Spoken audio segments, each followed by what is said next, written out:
Welcome back, everyone. Thanks for tuning in yesterday, and now we are here yet again. 4 games coming your way today of PEL Contenders as we make our way in figuring out which 12 teams will make it to the finals. I'm Toby, joined by Cormac, and we have got 4 amazing games coming your way today. We do indeed. We had a great set of games yesterday, for sure.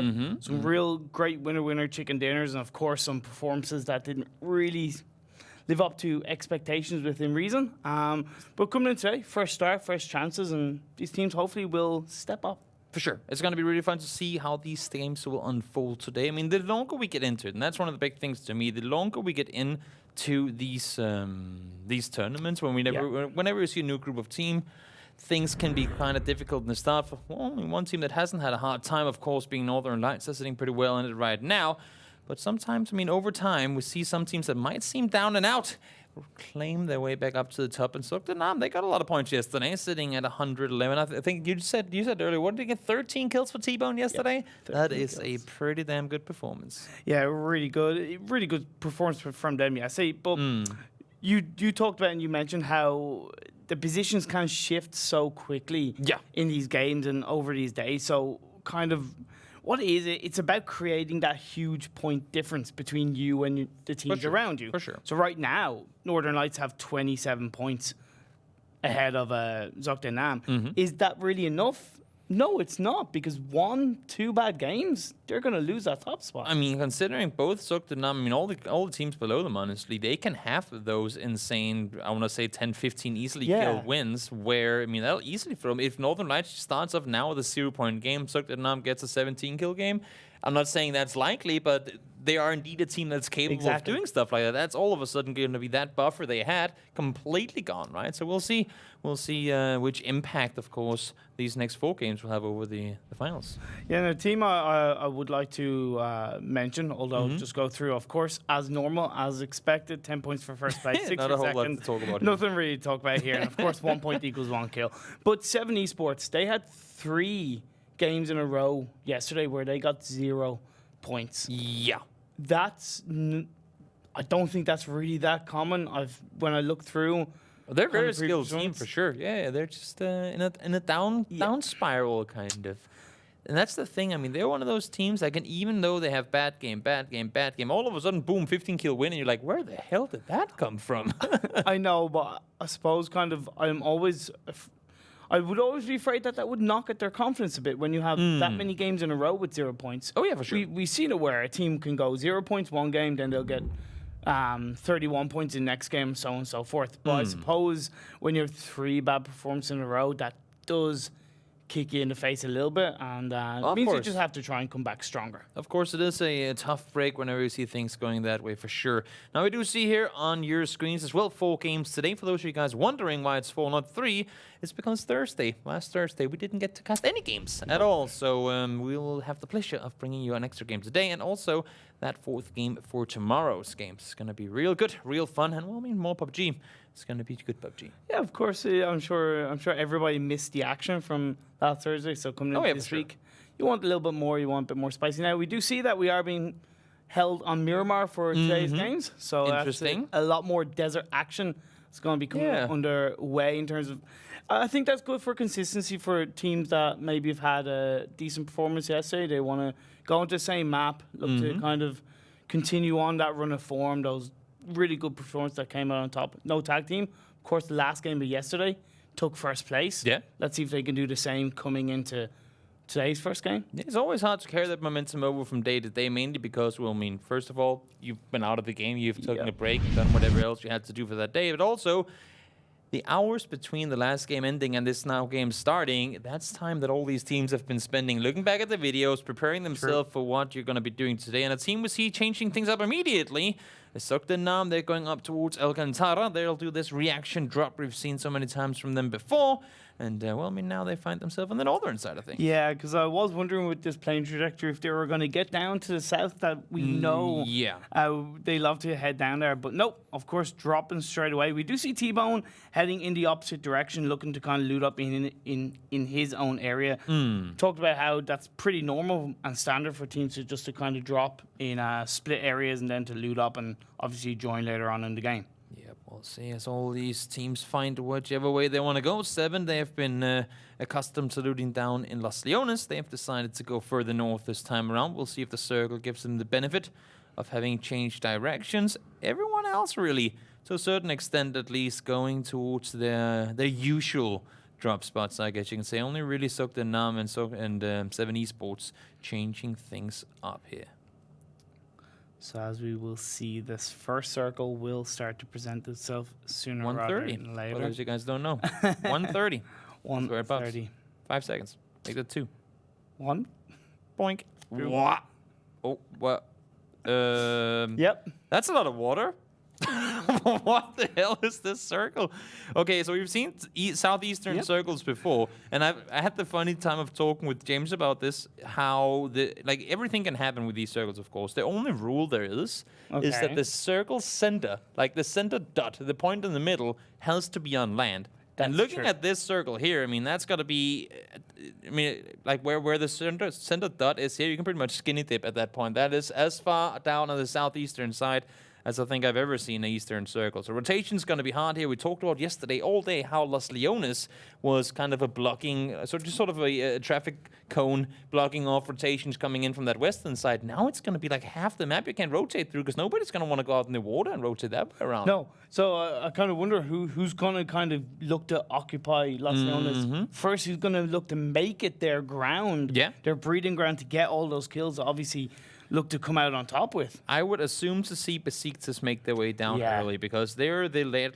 Like I think they were the last team to leave the plane, so they know for a fact there was no one jumping Porto Paraíso, which means that, well, I mean, first of all, they know that it's free now. Another thing being, they should know that that gives them so much more room to rotate around that way. So if they get going now, Simsi, for example, he's down there already. Lux is an Impala. They could get going early. And also, if you're 4AK on that Montenuevo side of things, make your way down towards Valdemar all the way along the southern side and get on inside that circle. Because honestly, I mean, from even early on, there's not going to be a lot of spots available.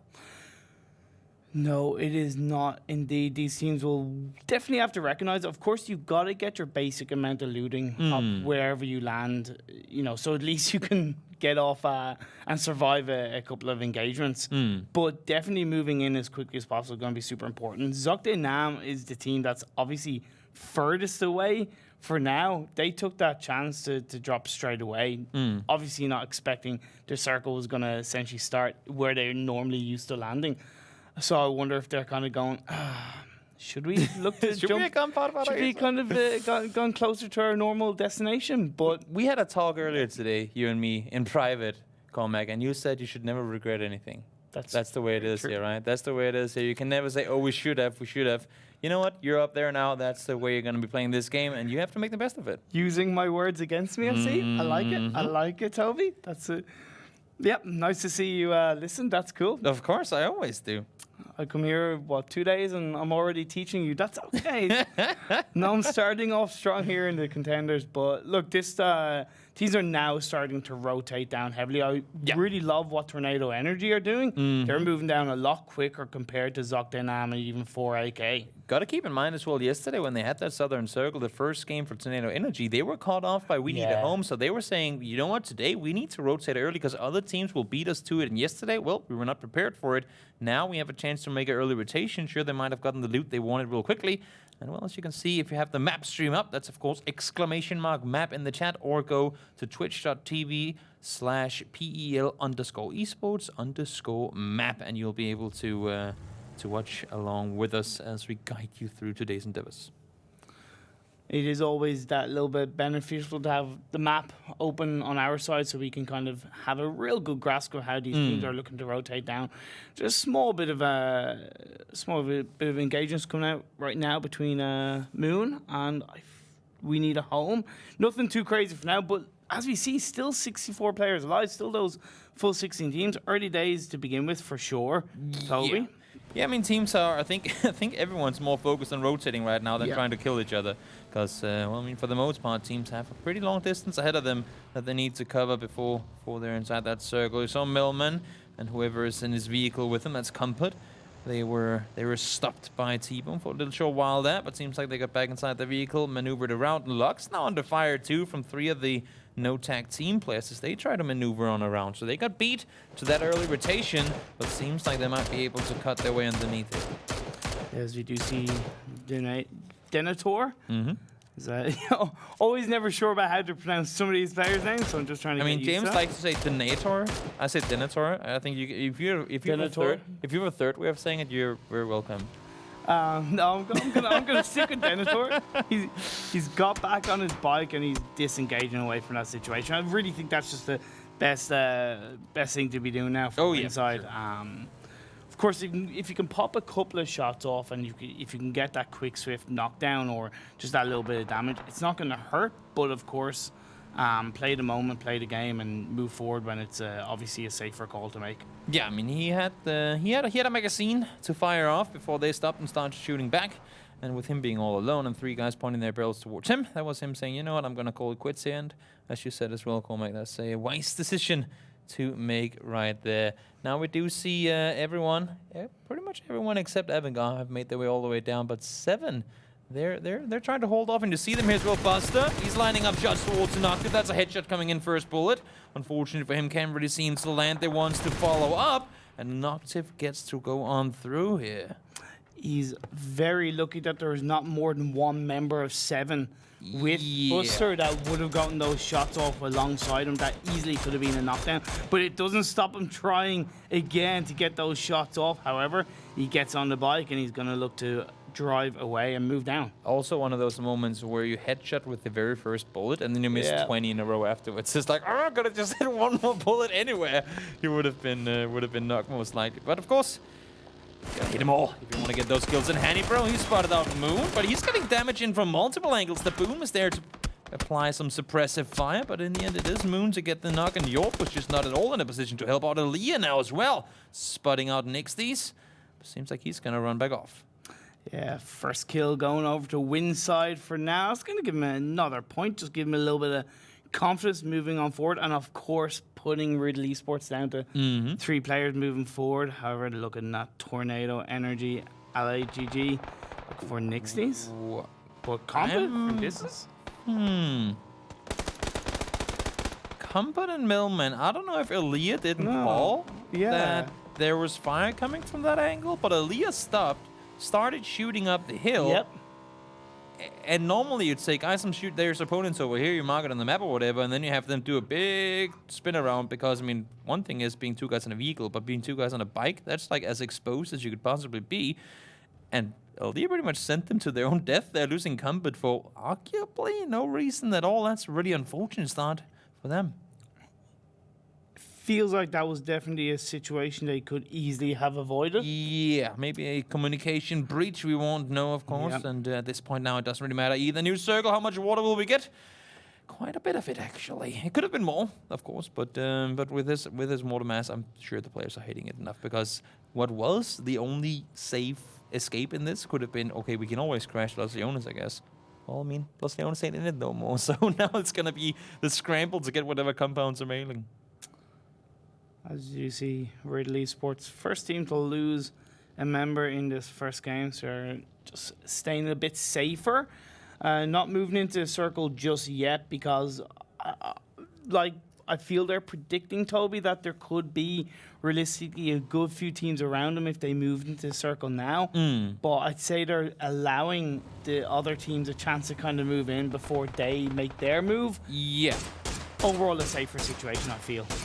For now, it's going to be safer, but if that means that you're going to let all those other teams take the compound you could have potentially have had, and that leaves you alone without one, that is going to make things extremely hard. Desperados, well, I mean, they've heard Quickmath, but they're going to seemingly allow them to rotate on around. Ival's been found by Quizzy, and Quizzy, once again, we keep talking about him.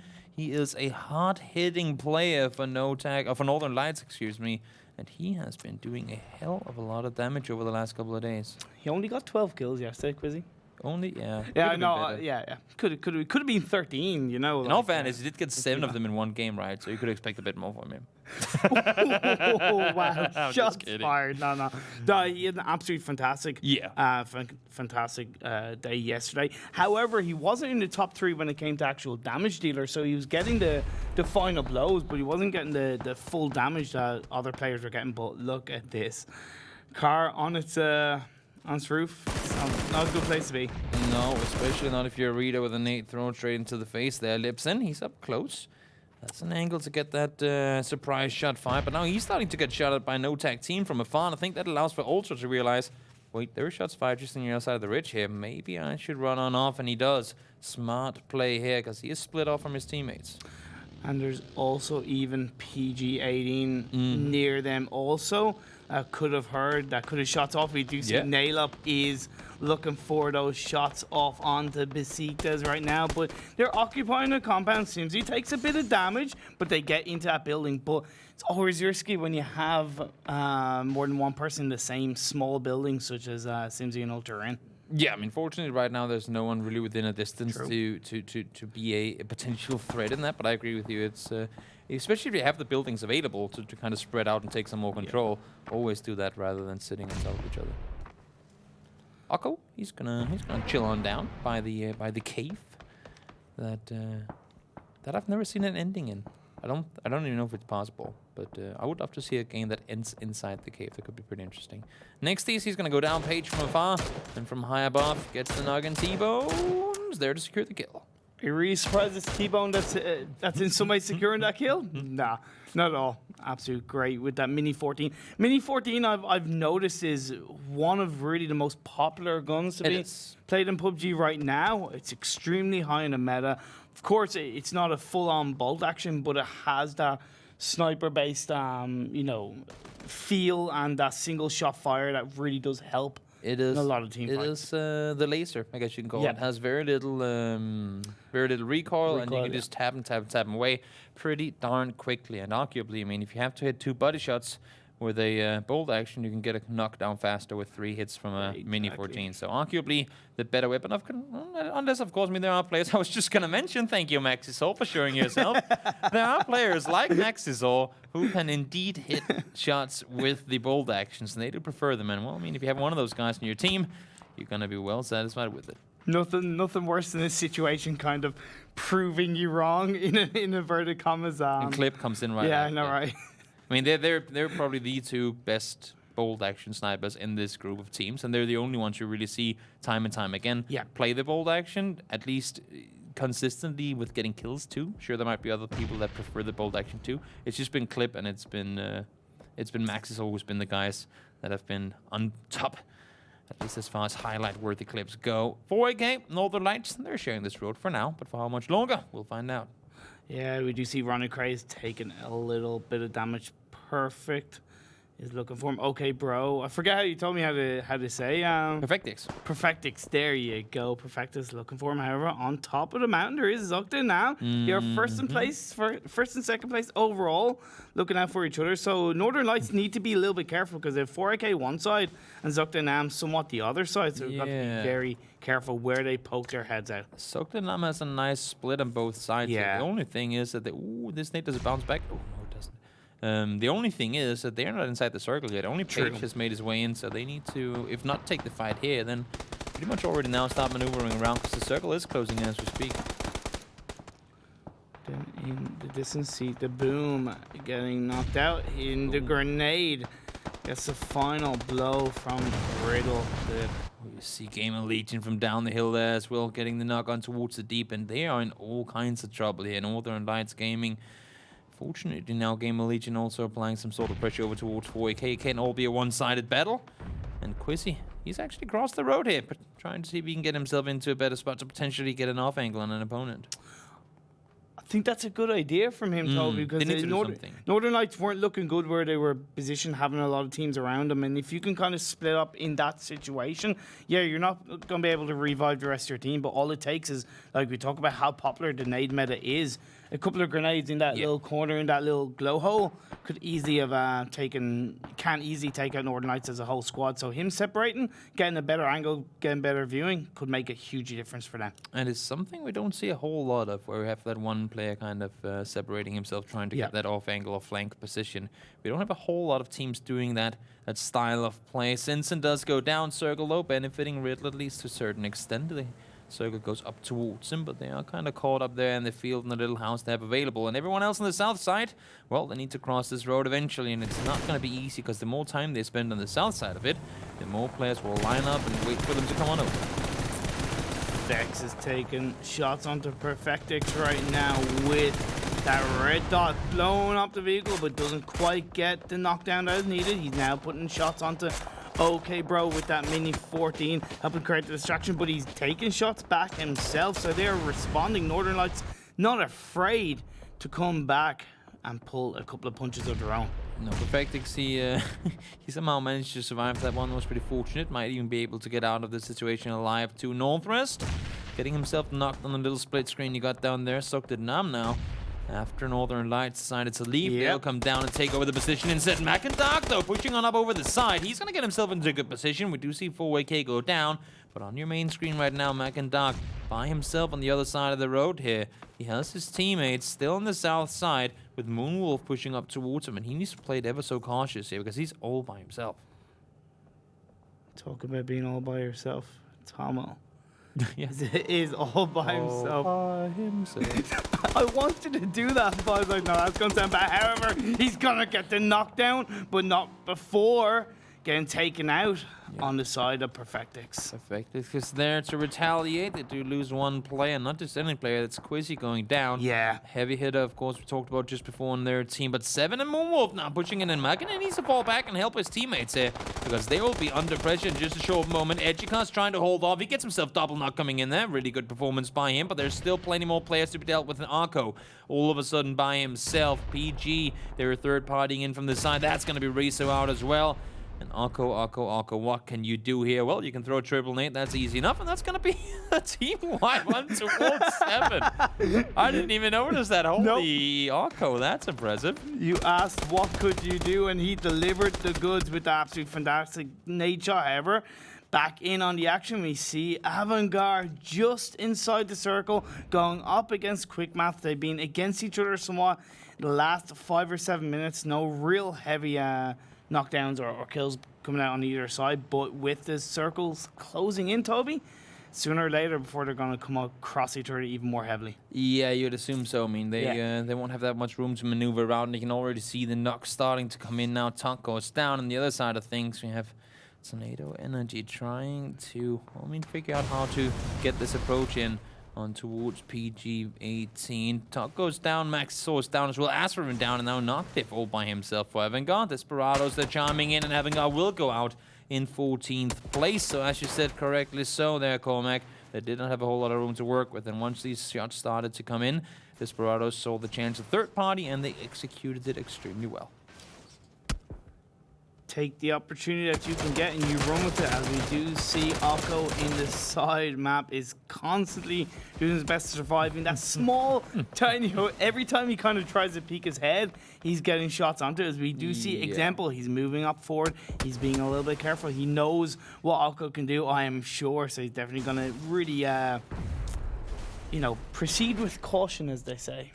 Example, this should be a pretty easy one. Oh, nope, that's not. Mackenzie steals the kill just before. Wow. Okay, cool. Unfortunate. Cool. Not gonna happen. He's gonna go down. Example holds the angle. That's actually good for Tornado Energy, because they'll know that there is actually another team shortly close to where Arco was. So you see them really just pushing back. He's going to be able to communicate that with the rest of his team. And with this next circle exposing itself, I think Tornado Energy are going to go in the opposite direction. They would have to push underneath, guaranteed. Okay, bro, trying to hold the angle here. Got the knock and the flash on towards Hamster, but there are more players to be found, and Bjorn is going to get the knock in return. Now we do have Perfectix up over the top of the hill. It's the last player remaining. What can you do here? Can you keep Northern Lights on the top? Or is this going to be the downfall? He takes a headshot on towards him. He's going to get shot at from multiple angles, and that's going to be Nemerith securing the finish off. Northern Lights out in 12th place with only a few kills going their way. Yeah, I thought he was going to be in a good position, but when he saw those shots being fired by PG-18, they were in a tough situation. However, they are going to come across, PG-18 are going to come across, I think, Tornado Energy pretty soon. Energy, they're down the hill. We saw Riddle go just before as well. Not exactly an easy fight to play around example. He has a tree to work with. That's all the cover he's going to get himself. Aaliyah is alive. Trying to get the reservoir towards Millman with we need a home and no tag team continuously fighting on forward. They're both trying to run in and get themselves a better spot in the circle. Actually, both these teams are inside. There's just not a whole lot of room to fight from. As we do see, Winside are the only squad left with one player remaining on this team. Whereas we do see, looking on forward, Page gets absolutely knocked down by Zubzik. And that's from afar too. He was fighting off the guys in Gamerlegion. That could have been a double coming in for him there, but Page is going to go down because of it. No tag team held the angle, and they were waiting for it. And all of a sudden, what was a 4-man team just before is now just Vasco on his own, trying to stay put here. No nades remaining. Would have probably thrown them now had he had any, but this is potentially going to be Gamerlegion up with 3 guys again off of Mag and Dark, just surviving barely on that push there. And, you know, Vasco, should I say, is in a bit of a tough situation because if he turns around and tries to go towards the circle, he's going to face hassle for no tag team or expose himself, or he could get shot in the back by Gamerlegion. But what he's doing now is he's allowing Gamerlegion and no tag team to actually take each other out, and he'll hopefully be able to survive and move on forward, even steal a couple of kills. Jupsig is hitting everything right now from a safe position. They are going to be on the edge of this next circle, though. We'll have to make a move on forward at some point. Yannick, now this fight, it was bound to happen eventually. And nades come in, knocks come in, back and forth, and in the end, the victors of all of this is going to be PG-18. Staying put, 5 kills for them already. And well, I mean, Nimrith, he might be able to get rest on up here. I like how Yannick falls back as well. Make sure that no one's coming on forward. Macken is still alive too, all by himself, though. Or you want to say, all by myself. Anyway, I love your voice. It's nice. Thank you. Thank you. Yeah, so Vasco, look at that. He was able to survive that simply because he actually had help, inadvertent help from no tag team, who really pushed Gamerlegion out, as you pointed out, at one final member just looking to survive. We need a home. They are pushing on really strongly into this game. They have 2 members left, Poldark and of course Rip 9, but they are a bit out in the open, don't really have any real heavy compound or any real lip, too much of a hill close to them other than outside and moving. That is going to protect them too much, Toby. Yes, yeah. I mean, for right now at least, they have the northwestern ridge to kind of drone in or hide in. Then it's all, oh my lord, he just ran solo player up the hill. He does get himself 1 knock in. He is by himself trying to grind any kind of placement points he can for Winside. And well, I mean, I think what he wants to do now is not take fights. And I think that's exactly the call he makes. Just run back, trying to stay alive, and hope that Quickmath didn't hear that. Yeah, of course. But he's going to be shot from a distance by Juho right now. So he's getting it from all angles, not before having to revive his teammates. So it's good thinking coming out from Quickmath. You could say it's quick thinking. But yeah, that was, of course, Denethor not surviving, being taken out by these. Just 1 placement short of placement points to Macken does spot out a play on the other side. That's Vasco uphill, 2 solos. Trying to stay alive here and potentially grind themselves some more placement points. Vasco's going to throw a smoke down, grant himself just a little bit extra cover for the time being. And Macken actually spotted out in the open now, has to fall back down into the ridge line. We'll talk about falling back into ridge line. This is where Vasco is. So this is going to be a 1v1 situation. The proning wars, however, Mac and Dark, he's still prone down. Vasco is kind of crouched up, looking for him. But they're going to be waiting a bit. Yeah, there's no reason for them to try and go on the aggressive here whatsoever. They both need the points, and they. Well, I mean, there's no again. Might as well just see if you can stay alive for a little while longer and not trying to take any unnecessary engagements here. Coldamenta has nade in hand, knows that no tag up the hill, and well, I mean, it makes sense to go that way now and clear them out because they would want that high ground advantage. Talking about having the advantage, look at Besiktas Esports. They have the only real heavy compound in this next circle. They're separated each member, having a house, so they're going to have all angles, all covers, all kind of areas really on their side. Only thing for them right now is the potential that if the next circle shifts away from them, they could easily get pinned inside this compound. You see Mac and both Gamerlegion and Zoekt Een Naam are tied in points right now, and they're sitting with 1 player left remaining. Imagine this being the grand final final game and this was a tie down, that could have been extremely interesting. But PG and NoTac both in the game still, with them most likely at least making it further than neither Gamerlegion and Zoekt Een Naam. That should make this scoreboard in the end of things that much more exciting. 7 kills made it already for NoTac team. Okay, yep, that's Macandark getting taken out by Dice. So that's giving Vascu a chance to just kind of... Stay put. Stay put, yep. Stay alive, get yourself some more placement points. Desperado, they get eliminated too. So that for sure is going to be more placement points. Guaranteed. You see him crawling further and forward. He spots out these. He might even be able to get the flush in too. He does, but he's going to go down immediately after Yannick securing the finish off. And PG lives to see another day. He did all that he could. He was in a tough situation, but either way, he's going to get a couple of placement points for his team. Oh, yeah. And it's going to allow him to move on forward. As we do see, we're down to 5 teams, 15 players left alive. Quickmath, they've stayed fairly quiet. They've got 3 kills so far.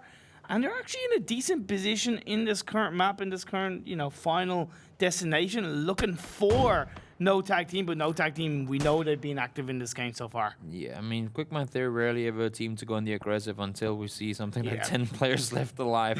They normally like to play their edge, see if they can find themselves the quiet side of the circle, and then chill there and grind those placement points rather than the all the kill points. Besiktas, of course, still inside the circle with their 3-way split.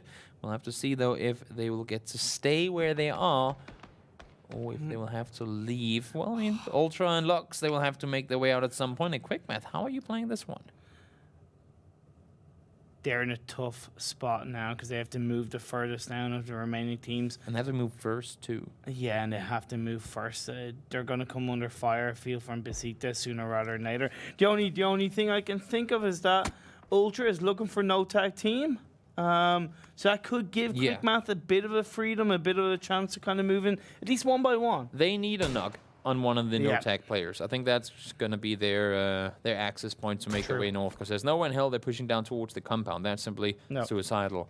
And well, I mean, if they get a knock on one of the Besiktas players, that could be a compound push, but again, it's going to be them out in the open with everyone looking their way. I would assume them to move up north, but then, I mean, they're going to be under 5 from Besiktas all the way through. But as I say, that they actually are kind of making their way down towards the southern side. Tuho does go down, gets flushed out as well. See Nail up here is trying to hold the angle and look up above too. Nail up gonna look for that knockdown. He does get indeed onto Rip 9. Also in a while, another area we see Gibbet got the kill onto Poldaruk. Yeah, Paul Derrick, not a whole lot more he could do there. Got pinned from both sides. They were kind of holding each angle, actually playing it rather smart, but in the end did not work out for them whatsoever. Misa and Solenzo and Pelsish, they've gone for the compound play. And, well, it seems like they ain't really getting it the way that they want to. Give it does go down from Pelsish, but not before losing in Solenzo. Pelsish now down as well. All of a sudden, Misa all alone, and they have not a whole lot to play around anymore. Didn't mention it previously, but I've got to give so much credit to Simsy from Besiktas. He went into this small hut earlier than every single other member in his team, and that's really helped keep Besiktas alive in this game for now. But as you do see, Naileup getting the work done for PG, not before Ultra, and also is able to survive, move on forward. He's going to spot Naileup on a distance, and he's going to get that kill. PG are down. We're down to 2 teams, NoTac team and Besiktas. Besiktas had a really good showing yesterday in that third game. If they can come up strong in the beginning here as well, that would be absolutely incredible for them. I believe they got themselves 3rd place in that game yesterday. And we'll see what they can do up against the 11-kill 4-man strong Eros. 2v4. It ain't gonna be easy, and it's for sure NoTac's team's game to lose. Well, actually, no, it does make sense that Simsy moved away from the hub because a couple of nades will have just absolutely ripped them through. So, yeah, absolutely makes complete sense. Ultra getting the shots off on the Eros, but he couldn't get it done. How many shots did he fire, Toby? He is gonna be upset about that one for a long, long time. That is shots you rarely ever see these guys miss. Had that been a knock right there, that could have been a whole complete game change. It seems he gets one too, but it's not going to cut it. They're going to go down. NoTac team secures themselves the win. That game could have been completely different had Ultra gotten the knock on the side, because that was a high ground position. He could have gotten the knock, flushed him, pushed up over the top, and had that angle on them. Oh, he's going to be annoyed with that. Yeah, He's gonna be pissed. feels that, man. Like, I don't think we can really express how he's going to be annoyed because we know he's going to be disappointed. But look, sometimes you just don't get those moments that work out for